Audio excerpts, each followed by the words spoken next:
নমস্কার, welcome to another new episode. আজকে আলোচনা করব প্ল্যানিং নিয়ে। প্ল্যানিং জিনিসটা কি? ফর এক্সাম্পল, আমরা বাড়ি বানাবো ঠিক করি, তো একটা বাড়ি বানানোর সময় সর্বপ্রথমে কী করা হয়? সর্বপ্রথমে একটা কাগজের উপর একজন এক্সপার্ট, যিনি এই ব্যাপারে একটা স্কেচ করেন, তারপর সেটা আপনার কাছে নিয়ে আসা হলো। আপনি সেই দেখে আপনার সুবিধা অসুবিধা অনুযায়ী অ্যাডিশন অল্টারেশন করে দিলেন। তখন তিনি সেই স্কেচটিকে ফাইনাল ড্রয়িংয়ে পরিণত করলেন। তারপর কী হয়? তারপর মিস্ত্রি, মজুর, কন্ট্রাক্টর, যাই হোক না কেন, ওনারা এসে তখন সেই ড্রয়িংটা অনুযায়ী জিনিসটাকে ইভ্যালুয়েট করার চেষ্টা করেন। ঠিক আছে, বাড়ি নয়, জীবনে আমরা একাধ বাড়ি বানাই। আমাদের দৈনন্দিন জীবনের কথাই বলি। ধরুন আমরা ঠিক করলাম কোথায় বেড়াতে যাব, তো কীভাবে আমরা ঠিক করি? একটা জায়গা সম্বন্ধে জানলাম, ধারণা করলাম, ঠিক আছে, এবার পরিবারের সবাই মিলে আলোচনা করে ঠিক করলাম যে আমরা ওখানে বেড়াতে যাব। তখন আমাদের শুরু হয় কীভাবে যাব, কোথায় থাকব, কী কী করব। এই যে জিনিসটা, এটাই হচ্ছে প্ল্যানিং। তা আমাদের রোজকার জীবনের এই প্ল্যানিংয়ের উপযোগিতা আছে। হ্যাঁ, রোজকার জীবনেই, জীবন সম্বন্ধে প্ল্যানিং সেটা তো অনেক বড় ব্যাপার, বড় ধারণা।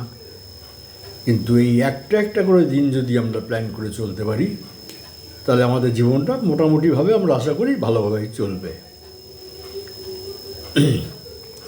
যেমন অনেকগুলো মুক্তো নিয়েই তো একটা মুক্তোর মালা হয়, তেমনি এই প্রতিটা দিন একটা একটা একটা করে যদি আমরা সঠিকভাবে চলি, সঠিকভাবে প্ল্যান করে চলার চেষ্টা করি, তাহলে জীবনে আমরা একটা জায়গায় পৌঁছতে পারবো।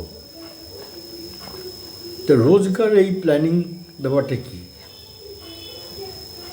এটা হলো যে আমি আগামীকাল আমার হাতে আর একটা দিন আসবে, নতুন দিন।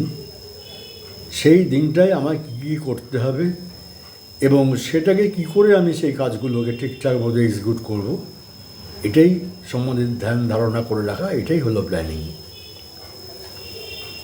না করলে কি হবে? আমরা হয়তো দেখা যাবে দিনের শেষে আমরা ভুলে গেলাম যে আমাদের কিছু দরকারি কাজ বাকি রয়ে গেল, অথবা আরও হয়তো কিছু নতুন কিছু মনে পড়লো যেগুলো আমাদের আগামীকালই করা উচিত ছিল। তো এই জন্যই আমাদের জীবনে, রোজকার জীবনে প্ল্যানিং দরকার। ঠিক আছে, এবার শুরু করা যাক। তাহলে আমরা কীভাবে কী করতে পারি, কীভাবে চেষ্টা করতে পারি?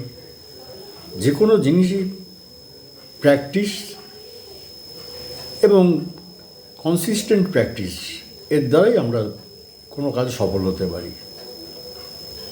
তাহলে আসুন আমরা এবার জেনে নিই যে কী কী করলে আমাদের মোটামুটিভাবে একটা সঠিক প্ল্যান আমরা দাঁড় করাতে পারি। ধরুন আজকে রাত্রে আপনি শুতে যাচ্ছেন, আপনার মাথায় রয়েছে আগামীকাল আপনাকে এই এই কাজগুলো করতে হবে। আপনি কি করবেন? প্রথমে পরপর কী কাজগুলো আছে আপনি মনে মনে ধারণা করে নিন। এবার আপনি সেগুলোকে অ্যাকর্ডিং টু প্রায়োরিটি আপনি এটা মনে মনে সাজান যে আমার এই কাজটা সবচেয়ে বেশি ইম্পর্ট্যান্ট, এটাই আমাকে ফার্স্ট করতে হবে, তারপর নেক্সট নেক্সট নেক্সট, এভাবে এগোতে হবে। তা অনেক সময় আমরা হয় কি, এগুলো হয়তো মনে রাখতে পারবো না।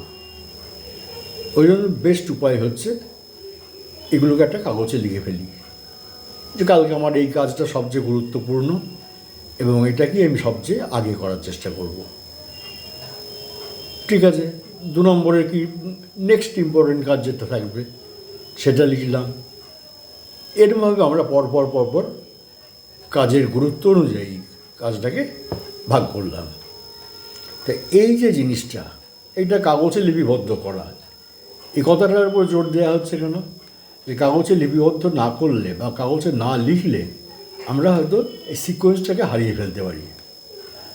দেখা গেল যে আমাদের একটা কাজ যেটা পরে করলে হতো সেটা আমরা আগে করতে গেলাম দিনের শুরুতেই, গিয়ে কী হলো, তার পেছনে অনেকটা সময় চলে গেল, যার ফলে কী হলো, পরবর্তী গুরুত্বপূর্ণ কাজটাতে আমরা হয়তো সঠিক সময় অ্যালোকেট করতে পারলাম না।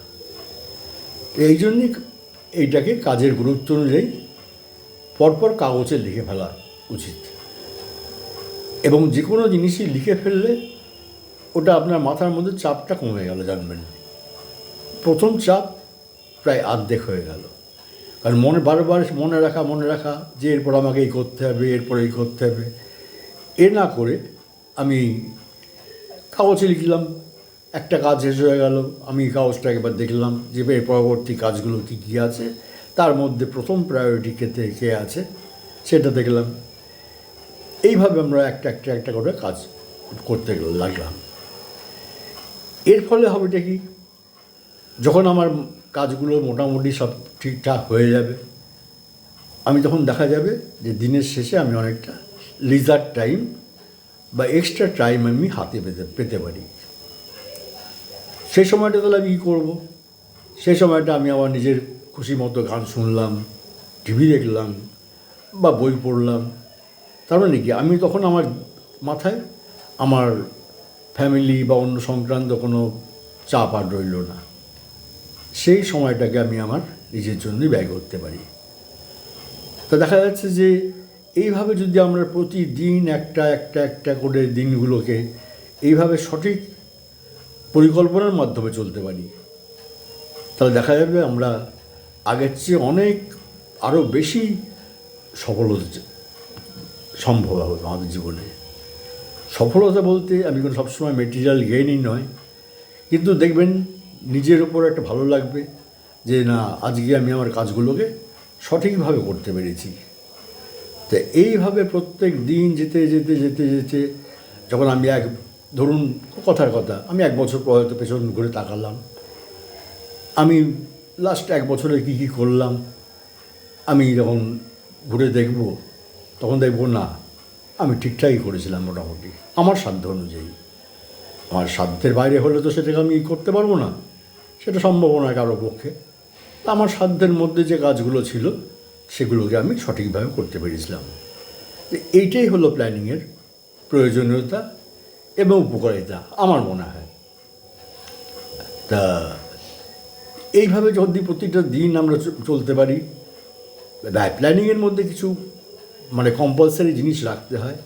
যেমন ধরুন, আমি দিনের কিছুটা সময় আমি সম্পূর্ণ নিজের জন্য রাখব, বাইরের জগৎ সম্বন্ধে কোনো চিন্তা আমি না করার চেষ্টা করব এবং নিজের আনন্দে বাঁচার চেষ্টা করব। তবে একটা জিনিস সবসময় আমাদের মনে রাখতে হবে বা মাথায় রাখতে হবে, যে নিজের আনন্দ যেন অপরের ক্ষতির কারণ না হয়। ক্ষতি বলতে কোনো ফিজিক্যাল ক্ষতি শুধু নয়, আমি যেন মনে আমার চিন্তাধারা দ্বারাও যেন কারোর ক্ষতির চিন্তা না করি। জীবনটাকে সুস্থ, স্বাভাবিক, সবল করে গড়ে তুলতে, সবল ইন দি সেন্স মানসিকভাবে সবল, মেন্টালি স্ট্রং হতে গেলে আমাদের এইভাবে প্রতিটা দিন একদিন করে এইভাবেই প্ল্যান করে চলতে হবে। এরপর কি হলো, এবার যখন আমরা সেই দিনটাতে আবার রাত্রে শুতে গেলাম, যখন দেখা গেল যে আমার মোটামুটি সব কাজ ঠিকভাবে সুসম্পন্ন আমি করতে পেরেছি, তখন আমি মহাবিশ্বের উদ্দেশ্যে একবার জানালাম, দেখো আমাকে একটা দিন দিয়েছিলে, সে দিনটা আমি আমার সাধ্য মতো ভালোভাবে করার চেষ্টা করেছি। এর ভালো মন্দ সমস্ত দায়িত্ব সেই ওপরওয়ালার উপর ছেড়ে দিন না কেন, সে আপনি যে ধর্মে বিশ্বাসী হন না কেন, প্রতিদিনই একজন মহাশক্তিমান একজন ওপরওয়ালা আছেন আমরা মনে করি, তার কাছেই সব কিছু ছেড়ে দিন, দিয়ে আপনি নিশ্চিন্তে ঘুমিয়ে পড়ুন। Thank you. যদি ভিডিওটা ভালো লাগে অবশ্যই লাইক, শেয়ার, সাবস্ক্রাইব করবেন। দেখা হচ্ছে পরবর্তী কোনো ভিডিওতে। নমস্কার।